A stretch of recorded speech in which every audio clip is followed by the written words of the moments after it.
All right, we're going to get started with our post-race media availabilities for today's NOCO 400 at Martinsville Speedway. We are joined by members of the race-winning team, which was the number 5 HendrickCars.com Chevrolet. We have the crew chief, Cliff Daniels, and we have Hendrick president and general manager, Jeff Andrews. We will go straight to questions. If you have a question, please raise your hand. We'll get a wireless microphone to you. We'll start with Justin. Justin Schuler kicking the tires. Cliff, were you surprised that those 2 and no tires held up against all those 4s? Yeah, for sure. I mean, the especially the SHR cars were really fast all day long.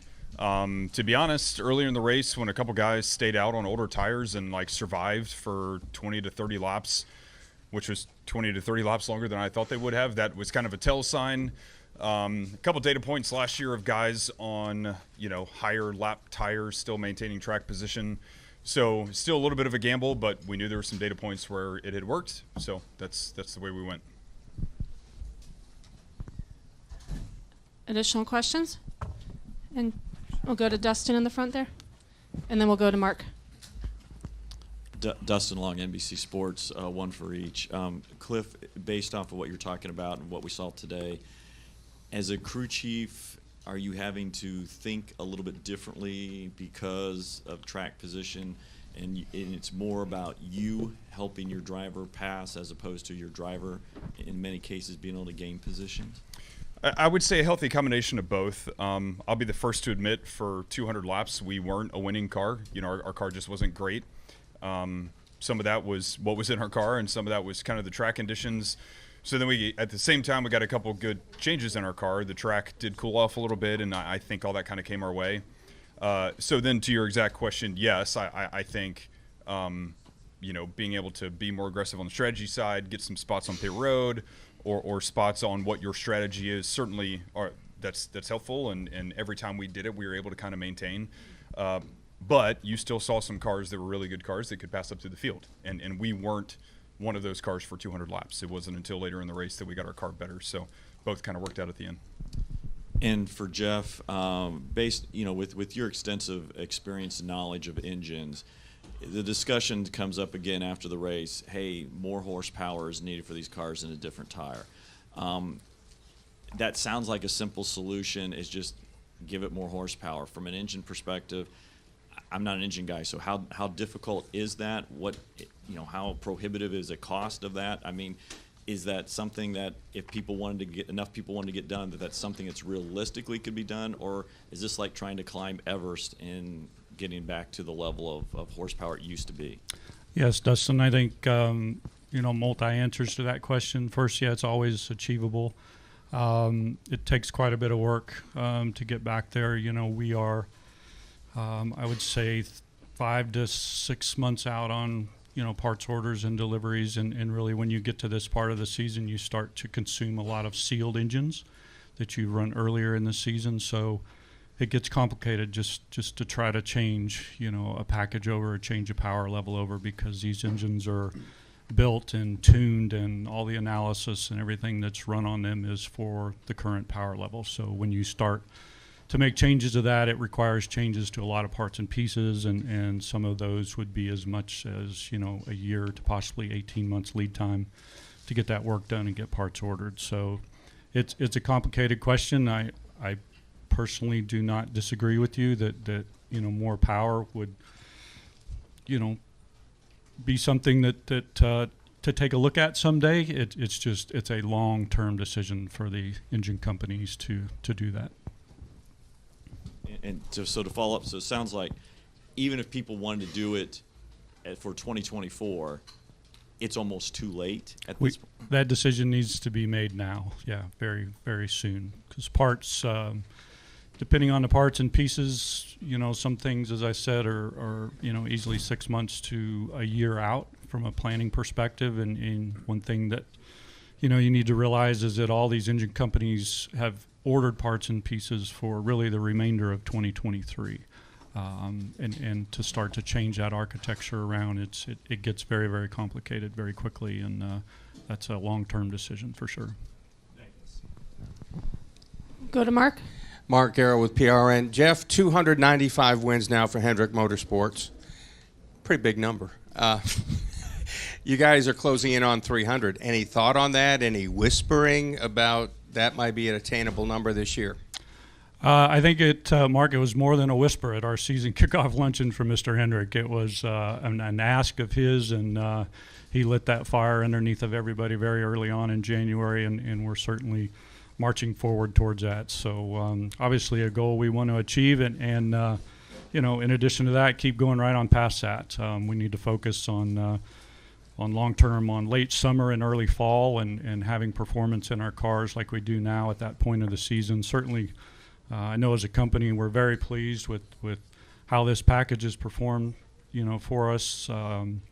Phoenix, Richmond, now here. Certainly, as Cliff said, we weren't in the best shape, and we still got some work to do here as a company to have some more consistency across all our cars. But certainly good start for us for 2023. And yes, 300 is something we're after for Mr. Hendrick first and foremost. But that championship in Phoenix at the end of the year is another big one we've got our sights set on. Thank you. Going to go up front to Alex, and then we'll go to Zach, and then Bob. Alex Zetlow, Charlotte Observer. If both of you can answer this question, what struck you most about Kyle's performance today?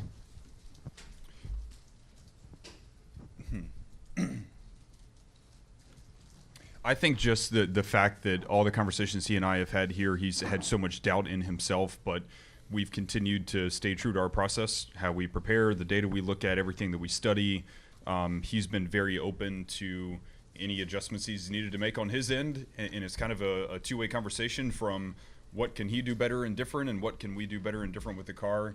That really, I would say that the work, behind the scenes, the work in preparation to get here today is what I'm most proud of, because you saw at the end of the race when our car was good and he knew he had a shot. He did a great job to go through some of those guys, get to Joey, have a clean, for the most part, race for the win, and lay down some really good laps to finish out the day. Yeah, I just certainly echo Cliff's comments there. I think the thing for me is just how Cliff and Kyle really put the whole day together. Certainly various phases of that race and track changed with, clouds and sun and then, an untimely caution there, certainly through a twist in everybody's strategy, but really just from start to finish how they work together on the radio and continue to make the car better really all day long. Various things for various teams, including our own, that, kind of came and went. During the day, it was certainly key to keep track position, as you saw with a lot of cars that kind of went from the front to the back and back to the front. And so I just commend them, both of them, on how they kept their head in the game all day long and raced the track the entire day and stayed in it all day long. Going to go in the back to Zach, and then we'll come up front to Bob. Zach Sterniola with now.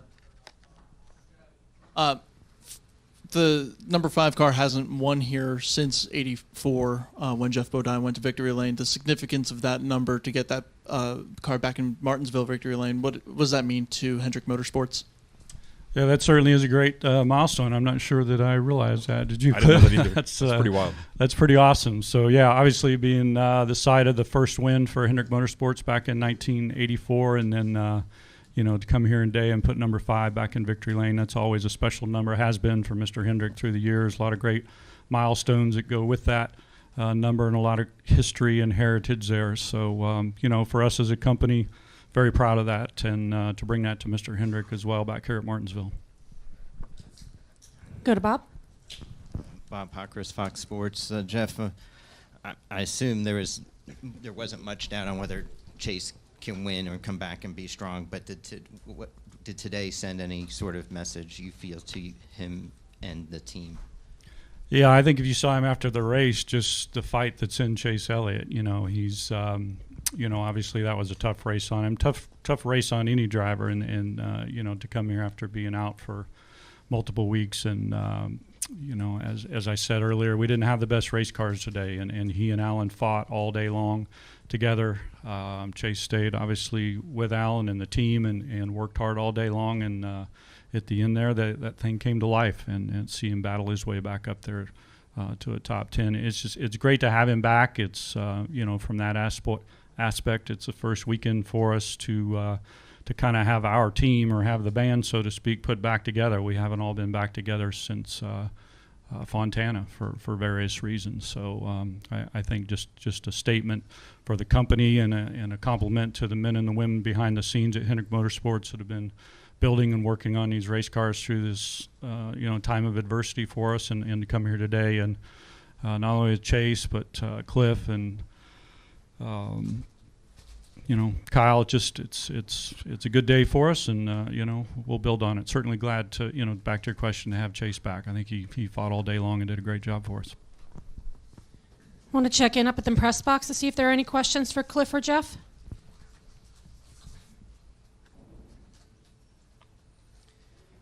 Do we have any questions remaining down here in the media center? We'll go back to Dustin. Dustin Long, NBC Sports. You've won almost half the races this year as an organization. Do you feel like dominant that you're the dominant team? I wouldn't consider us dominant. I don't think there's anybody at Hendrick Motorsports right now that has that comfort level or that feeling. As I said a little bit earlier, we need to run and perform like this in the latter half of the summer, early part of the fall. That's when it really starts to count. And yes, stacking up the wins right now and the points and the playoff points, that's very important to have those as we go into the fall. But we've got a lot of work to do. We have to come back here. This is a very, very critical stop for us, as you all know, in the fall on the way to Phoenix. And we have to certainly be a lot better than we were here today. We pulled it all together there at the end and had some competitive cars and were able to win the race. But we need to be better as an organization coming back here. So we won't take too much confidence out of here, and we'll go on to Talladega next week and approach that and attack that for what it's worth. But we certainly need to put some focus on Martinsville for the fall. And one other thing is you guys have won all the key races. Phoenix, you won host of the championship. You win at Martinsville, the next to last race. You win at Vegas, a key race in the last round. Was there an emphasis? I know at Hendrick it's all about winning, but was there any additional emphasis on either of these tracks, and how? Because there's such a long gap between now and when you come back to these tracks, had the challenge of maintaining that strength so you can take advantage of those opportunities later for either of you. Yeah, I mean, we certainly everyone in the whole Cup field has Phoenix circled, obviously, right? And we, as a company, didn't perform as well as we needed to in the fall. We certainly got beat by at least two organizations that I can think of, just outright. Forget strategy, forget anything else. They just had better and faster cars than we did. So, yes, we did circle Phoenix specifically over the winter, and we kind of assembled a group back at the shop to help us attack some of these tracks in the specific areas that we knew we were deficient. So big shout out and credit to those guys back at the shop, those guys and gals. And, kind of the way you described it for each one of these races, we've had a similar approach. Vegas last fall, all of our cars didn't run great. And obviously I spoke on Phoenix. Here has been kind of hit or miss for us, and it was kind of that way today too, kind of hit or miss from what you saw. So we've identified all those races, the keystones that they are, to your point, for the playoffs, and try to make an effort for what those are, and then the things that can carry over, between Phoenix and Richmond, you carry a little bit of that to Nashville and Gateway and stuff like that in the summertime. No, it's not the exact same, but the general concepts you can take and kind of keep working on and building on. So that's what's gotten us to this point, but certainly a lot of work ahead of us. All right, gentlemen, congratulations on the win today. We'll see you next week in Talladega.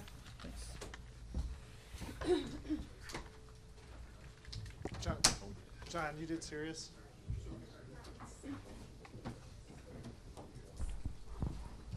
All right, we're now joined by the race-winning driver of today's NOCO 400, Kyle Larson, driver of the number 5, HendrickCars.com Chevrolet. We will go right to questions for Kyle. If you have a question, please raise your hand. We'll get a wireless microphone to you. We'll start here with Justin. Justin Schuler, Kicking the Tires. You've had all three of your teammates win a clock, so was today kind of like a sigh of relief that you finally got one?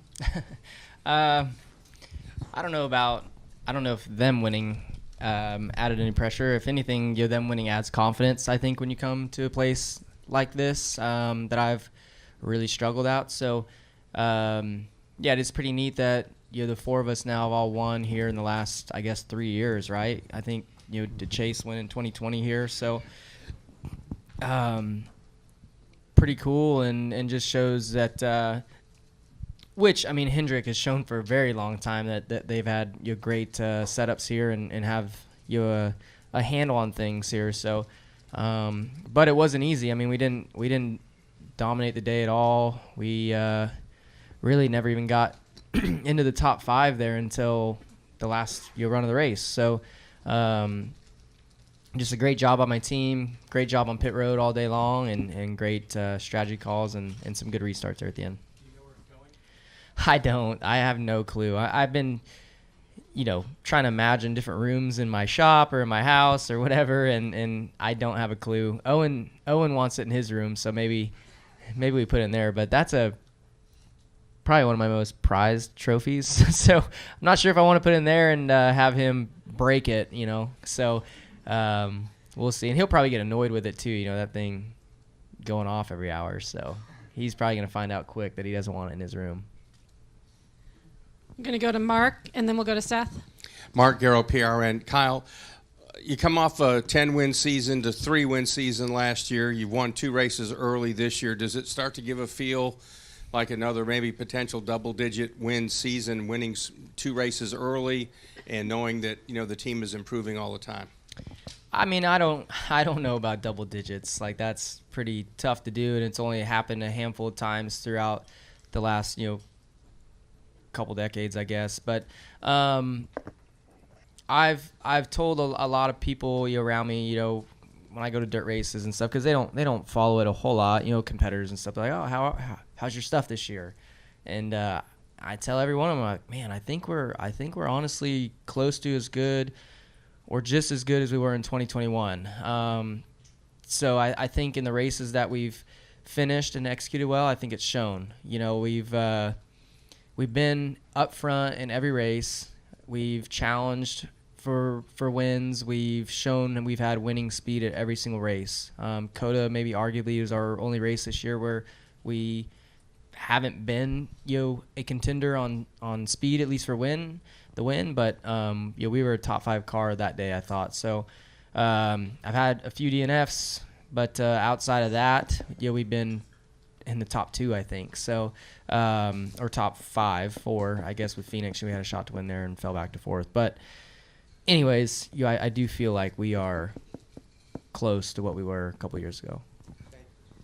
And we're winning at tracks I suck at, so that says a lot. We'll go to Seth and then Kelly.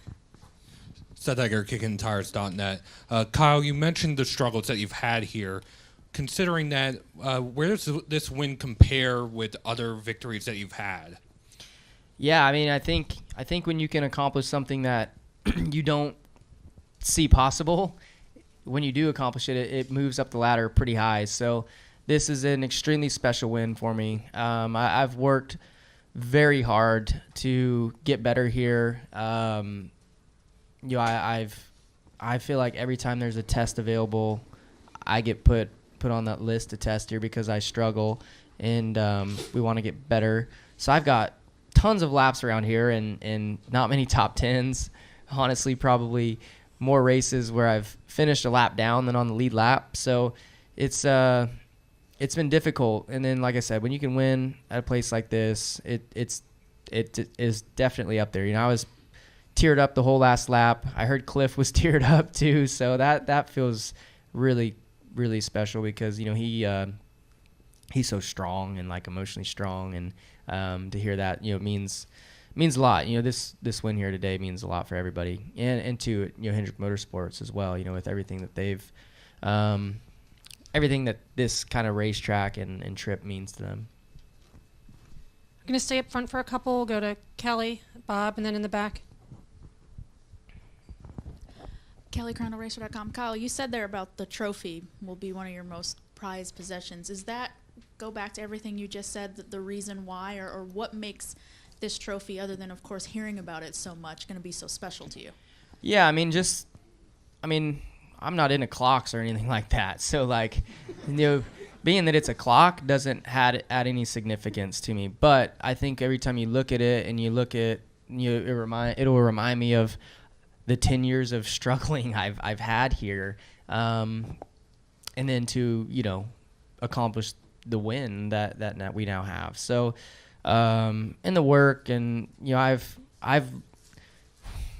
this was probably the first weekend I've showed up here with a positive attitude, honestly. So I've left here just mad. I've hated this place. I've wished it would flood. I've wished a lot of bad things on this place, and it's not going anywhere. So it just it feels like I wish it was like that, maybe dirt, but no, it's yeah. So it's I think because it's such a tough track that's why it means a lot. In general, how much does a driver like yourself even think about what trophies look like when you win races, right? Like, it's all about winning and championship points and whatnot. Do you even think about most of the time what a trophy's going to look like? Oh, yeah, definitely. For sure. Yeah. Typically they have the trophies somewhere, throughout the weekend. So you get to see it before you race. And the majority of NASCAR trophies are really cool. So that when you win, you're going to get something cool. But even like sprint car races, rarely are there trophies that look cool. But when there is, I think not that you put any more pressure on yourself to win, but when you do win, you're like, all right, like that's pretty cool, and get to take that home. But yeah, it's thankfully NASCAR races do have all pretty cool trophies. We'll go to Bob, then we're going to go in the back of the room, and then we'll go up to the press box for one. Bob Pockris, Fox Sports. So did you feel like you had this place figured out today, or did you suck and just have track position in a good car? Thanks, Bob. Well, so I guess I'll just kind of take you through my race. The first run of the race, we started 19th and drove to 10th really easily, and my car felt really good, and I was like, all right, this is going to be a great day. Like, this next run, we're going to put tires on, I'm going to drive right to the front, we're going to be battling up front the whole rest of the race. And then the next run I was really bad. Next couple runs I was really bad, and then then I was like not really pouty. I was trying to stay positive, but I was like, okay, it's just typical Martinsville. Like, I'm tight in the center, loose off like always. Now I suck, and it's probably me. But the car's fine. It's just me. But then they kept working on it and got us better and better. And we never once did I really feel like we had the car to win, but we made the right strategy calls to stay out when there was that weird cycle, restart on the front row with Briscoe. And then on that run, that run I was finally able to settle in. I wasn't I got kind of away from the 45 and could kind of get into a rhythm, and I felt like I learned some things behind the wheel and helped my balance out. And so I used that and applied it to the next run, and thankfully we took 2 tires then, and my car was really good on 2 tires there the last run. So yeah, and then I was battling Joey for the lead and knew it was gonna be tough. Knew he's very hard to pass at places like this, and once you do, you'll get by him. He's not done. So I knew I was gonna get a shot in the back from him, and thankfully my car just had a lot more grip than his did at the time, and got away and was hoping none of the lap cars, or not lap cars, but the guys I was catching, that looked like they were racing pretty hard, were not going to wreck. So, yeah. I was pretty positive, though, this weekend. Better than normal. Go ahead in the back.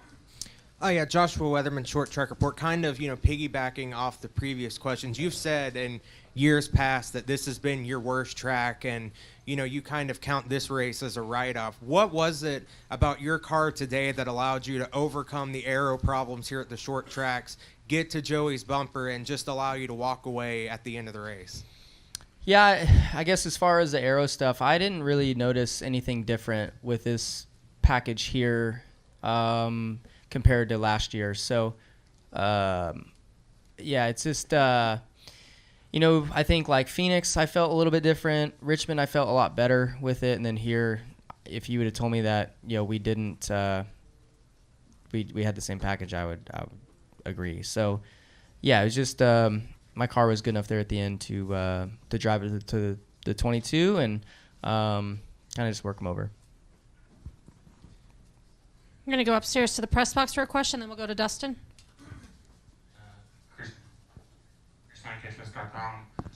Kyle, with your victory today, does that give you a better outlook on returning to Martinsville in October, where winning the race could be the difference between making the championship or not? Yeah, I mean, I think it definitely adds confidence. You know, we finished second here in that race last year to Bell. Similar thing, you know, I think we took 2 tires and my car was okay. And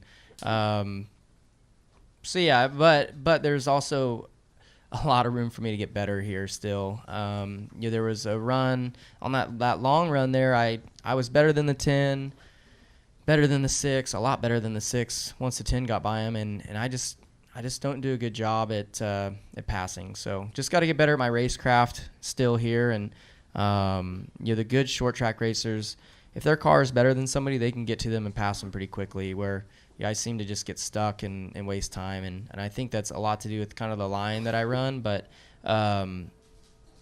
yeah, so yeah, still got to get better. But for sure, you know, I feel like the last 3 times here, at least with the next gen car, every time I've been here with the next gen car, I've been top 10. So that's pleasing, but you always want to be better.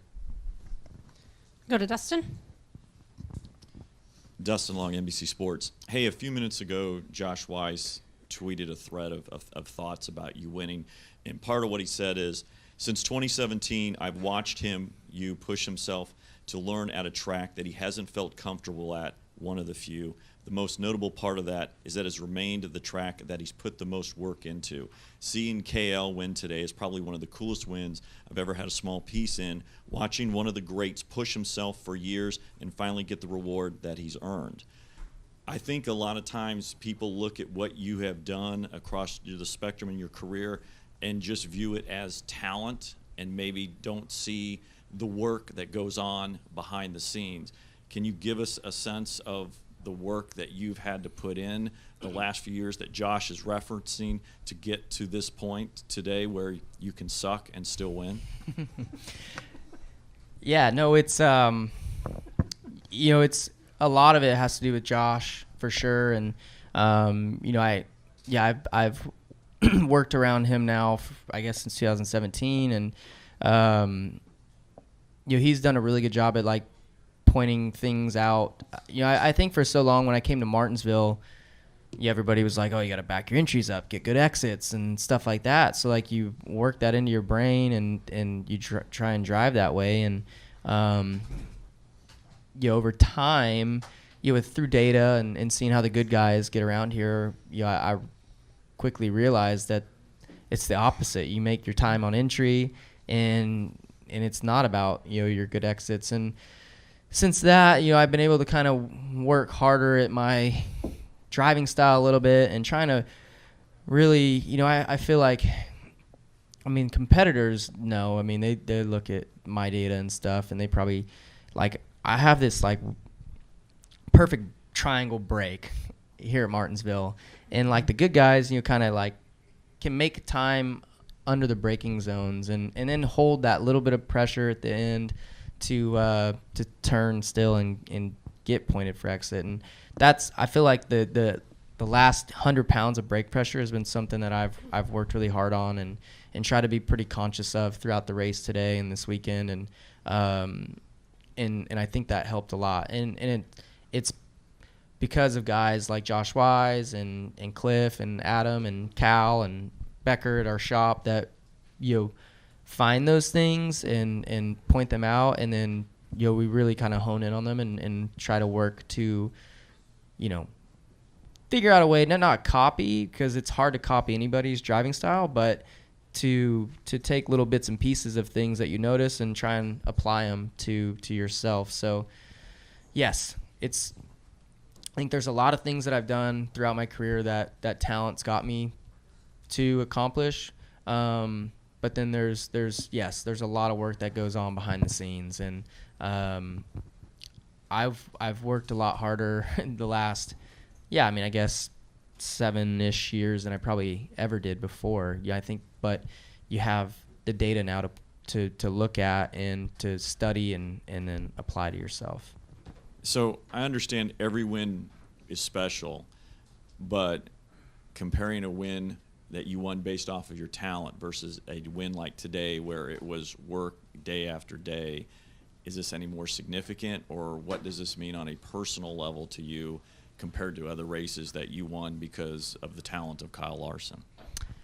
Yeah, no, I think that's, I don't know, maybe I haven't done a good job of like wording it right, but like, yeah, I think that's the reason why this win is probably my top 7 or so, or shorter list than that of wins, because I've worked really hard for it, and I never, even with the work, I still didn't think that I would ever win here. So, because there was so many times that I would put in hours of work and running on my iRacing simulator, and I've got data on there too, so I can like kind of run and then go and look at my brake trace and stuff and try and see if what I was doing with my foot matched up to what guys like Chase and Denny do here. But I mean, I would run hundreds of laps and then still come here and be 20th or worse. So yeah, so putting in the work and continuing to put in the work and not giving up on it and then winning, it makes it feel really special. But with all that, you still have to have a great team and a great car. So that's also kind of what makes this win special, is that, you know, my team was able to produce a setup that can, you know, work for my style. Checking back in on the press box to see if you have any questions. All right, any final questions downstairs for Kyle? Go to Seth. Seth Egger, KickingTires.net. Kyle, you touched on how special of a win this is, and Zach also touched on this with Cliff and Jeff earlier, but this is the first win for the number 5 since that first win in 1984 with Hendrick. Does that add anything to the specialness of this win? At Martinsville? Yes. No, I mean, because I didn't know that, but I mean, I think anytime you can win in the 5 car, it's got special meaning. So, you know, winning at Richmond on Ricky's birthday was special. And then, you know, any Hendrick Motorsports win across any of the cars at Martinsville is always special for the reasons there. So, yeah, just a place that means a lot to the organization, and you know, feels great to win, and then get to hear from Rick and hear how excited he was. Go to Steve. Hey, Kyle. I know Chase wasn't really a factor today, but just, you know, as another driver, how good was it to really just have him back out here, and, you know, how valuable obviously is he to the tour in general? Yeah, you know, it was nice having him back. Just, you know, having him a part of the debrief after practice and qualifying again was nice. You know, he always brings something a little different to the comments between all 4 of us, and you know, I think he challenges himself, but he challenges us all, drivers and crew chiefs and engineers, to think more, I don't know, differently or more, or whatever is the right word, but you know, asking questions, talking about his car. He does a very good job of feeling or explaining what he feels, and then, you know, even between changes, you know, they'll pit, make an adjustment, you know, like in practice, and then he can read that adjustment pretty quickly and tell if it's better or worse. And where I feel like a lot of times, especially with me, I don't know about the other guys, but if I don't like pitting in practice and making an adjustment, because then I feel like I'm making an uneducated guess on the change and how it worked. But he's very, like I said, he's very good at feeling his car, so I feel like he's pretty confident and usually the majority of the time right about the changes. So I think when he can explain his car and say, hey, this was better for us, the crew chiefs on the other teams can really look at that change and look at how it might work on our cars and apply it to it. So he's definitely an asset for sure. You know, he's one of the best drivers in the sport. So it's been nice to have him back. Go back to Zach. Zach Sterniolo, NASCAR.com. Kyle, I can't recall one-on-one battles between you and Joey for the lead like that. So catching him, racing him, what was going through your mind through that battle? Yeah, so he wasn't really a factor all day. I was never around him at all throughout the race, but he's a very good short track racer. His team, as always, does a great job at executing and putting themselves in position and finishing way better, on their off days than they should. So I knew he was going to fight really hard. Honestly, I was better on compared to him than I thought I was going to be, as far as grip and all that went. So, I could tell the areas where I was better than him as I was catching him, and then he got really protective of his exit, and I was just kind of scared to move him out of the way too hard, because that kind of opens the door for him to do the same to you, and usually he's going to do it 4 or 5 times worse. So I wanted to be as respectful getting by him. I knew that I was going to have to use the bumper at some point to get by him, and I tried a couple times when I was behind him, and he did a really good job of just checking up and not getting shoved out of the way. And then I got a good run. I was able to diamond 3 and 4 and get a good run on him and kind of outbreak him and get to his inside, and felt like I could eventually work him over that way, and it worked out. And then once I got by him, I knew I was expecting a shove from behind, so I ran in the corner deeper than I had been and tried to roll through the center faster than normal, just to try and keep the bump from behind a little softer, and was able to get the bump, receive the bump, but still exit the corner better than him. And then my car was really good at that point and drove off and just tried to take care of it from there.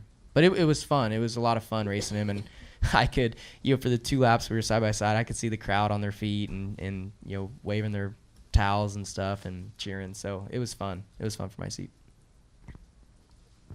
All right, any final questions either upstairs in the press box or down here for Kyle? All right, Kyle, congratulations on the win.